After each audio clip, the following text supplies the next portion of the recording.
The company's annual party was supposed to be harmless fun. Honestly, my body count is probably higher than everyone else's combined. I swear I wasn't trying to start trouble. It was just a joke, something to get a laugh during dinner. I said. My body count's higher than all of yours together. I meant it playfully to loosen up the mood. Everyone gave those half-laughs, awkward, unsure. Except him. He didn't laugh. Didn't even smile. He stood up quietly and left without a word. The next morning, there was a folded note on the counter, and an envelope from his lawyer waiting in the mailbox. Before we go further, I just want to say don't forget to like, comment, subscribe, and hit that hype button. It really helps this channel grow so more people can discover stories like this one. Anyway, it was supposed to be funny. We were all out at Half Oak, drinks flowing, friends laughing. The vibe was light. When I made that joke, I said it again, laughing.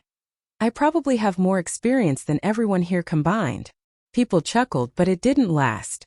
That uncomfortable kind of laughter that fades too soon. Callum didn't even fake a smile. He just stared at me, his face unreadable, then quietly set down his fork. I told him to relax, that it was just humor, but he stayed silent.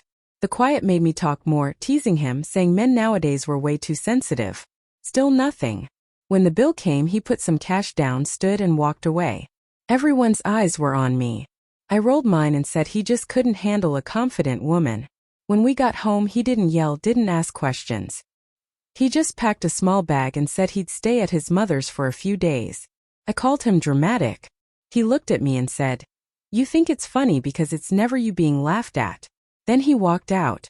The next morning, his coffee mug was gone, and his wedding ring was sitting on the counter. I laughed when I saw it, but my hand shook when I reached for it. The house felt wrong without him. Too tidy. Too quiet. I kept telling myself he'd come back once he cooled off. At work, I told the story like it was a stand-up bit. Some co-workers laughed politely. One said her husband would have left, too. I brushed it off, saying men these days just couldn't take honesty. But inside something twisted. When I called that night, he didn't answer. Instead, his mother, Ellen, texted me. She said I should stop trying to reach him until he was ready. That made my blood boil. I called my mom, Ruth, who told me not to apologize for having a sense of humor. She said he'd come crawling back once he realized how ridiculous he was being. A few days later, I went back to grab some documents. His office door was half open. On his desk sat a neat stack of papers, printed emails with the letterhead Grant and Foster LLP. My stomach flipped. I told myself it wasn't what it looked like, but I still took a photo. That night, I texted him saying we needed to talk. Hours later, his reply came. There's nothing left to discuss. I just stared at the screen until it dimmed, realizing maybe he had meant it when he walked out. A week later, a mutual friend had a birthday dinner. We were both invited. I decided to go, convinced Callum wouldn't dare make a scene. When he showed up, calm, collected, looking perfect, I felt a surge of pride. I wanted him to see what he'd thrown away. So when the conversation turned light, I joked again, saying I probably had more experience than everyone here combined. The laughter died instantly. Someone coughed. Callum just looked at me, steady, calm, and said quietly, "That explains a lot." I tried to laugh it off, but nobody joined in. I accused him of trying to embarrass me. He said, "You do that well enough on your own." My throat went dry. He stood, reached into his jacket, and placed an envelope beside my plate. "You love being the center of attention," he said. "Here's something worth talking about." Then he left. My fingers trembled as I opened it. Inside were draft divorce papers. The date on them was from 2 weeks before that dinner, before the joke. He'd already planned it. Everyone at the table avoided my eyes.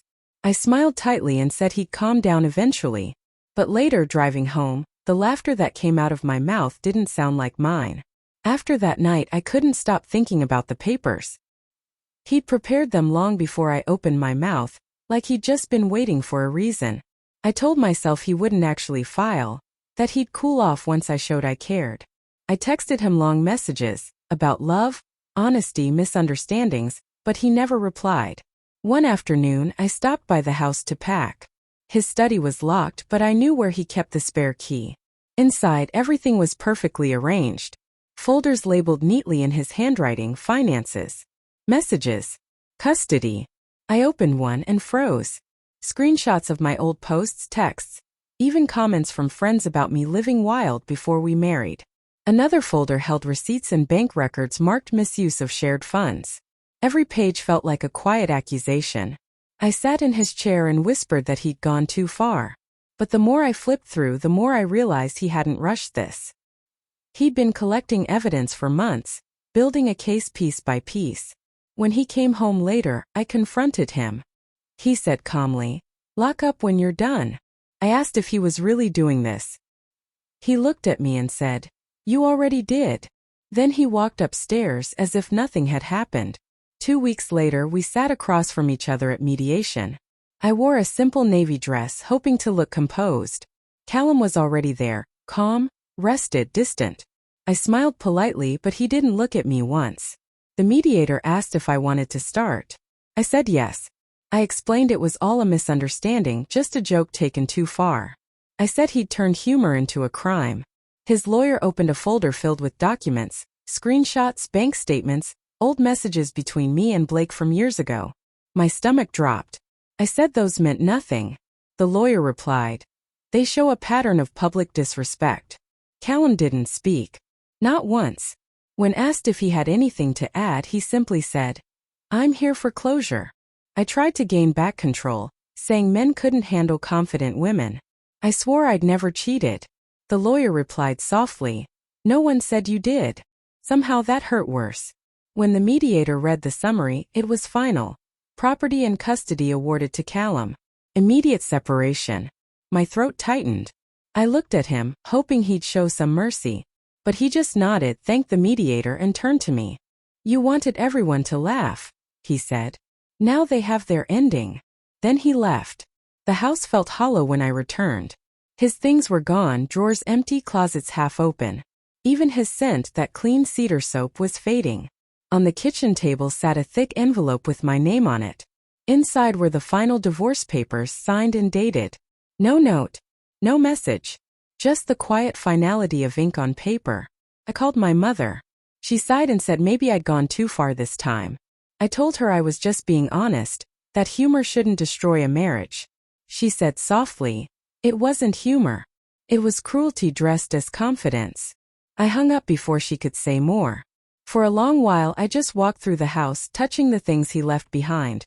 A chipped mug, one sock, our son's old drawing still pinned to the fridge. The silence was heavier than any argument we'd ever had. "It was just a joke," I whispered, saying it again like somehow that could make it true. But the room stayed quiet. That night I sat in his old chair, staring at the space where his computer used to be. I thought about how calm he'd been. How silent. He didn't destroy me, he just let me do it myself, piece by piece. I laughed once, but it came out shaky. I told myself he'd miss me someday. But deep down I already knew. He'd stopped hearing my voice long before he ever walked out the door.